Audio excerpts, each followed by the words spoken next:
This statue in Montreal, close to the McGill Gates, is one of my favorites. It's called the Illuminated Crowd. It was fabricated in 1985 by Raymond Mason. And the reason it's called the Illuminated Crowd is because they are looking at some sort of light. I like to think of it as the light of knowledge, because in the front row, they're flooded with it. But further back, where they don't get as much light, they're showing desperation. So to me, this is the light of knowledge.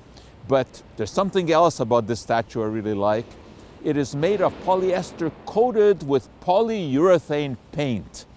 And polyurethane has a special meaning for me, because way back in 1965, I went to the New York World's Fair, and I watched a show at the DuPont Pavilion, the wonderful world of chemistry with dancing molecules. And they talked about a new product that DuPont was introducing called Corfam. Shoes with fake leather. That fake leather was called Corfam. It was never very successful because people didn't want shoes that lasted forever. However, it tuned me in to the science of polyurethane. And there are so many interesting things about this particular material. Oh, let me count the ways that we use it. The count himself is filled with polyurethane foam. We also use polyurethane foam in insulation, and it is an excellent material for that. The Corfam shoes didn't work out, but today the bottoms of all our athletic shoes are made of Corfam. There are numerous other substances. Tires are made of Corfam. Some condoms, believe it or not, are made of polyurethane. And some fabrics, spandex, which is a wonderful material, is made of polyurethane.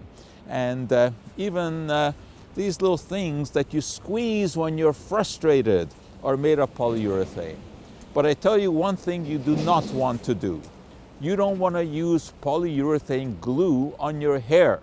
And if you want to know more about that, all you have to do is ask a Louisiana woman who unfortunately ran out of hairspray, and she used Gorilla Glue instead. That led to a catastrophic situation where her hair actually became cemented to her scalp with this polyurethane glue.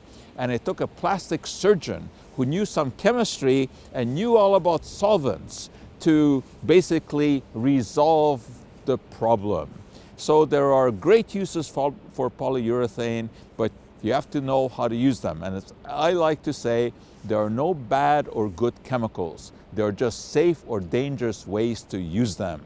And as far as polyurethane goes, I think this here is a very, very good way to use this fascinating material.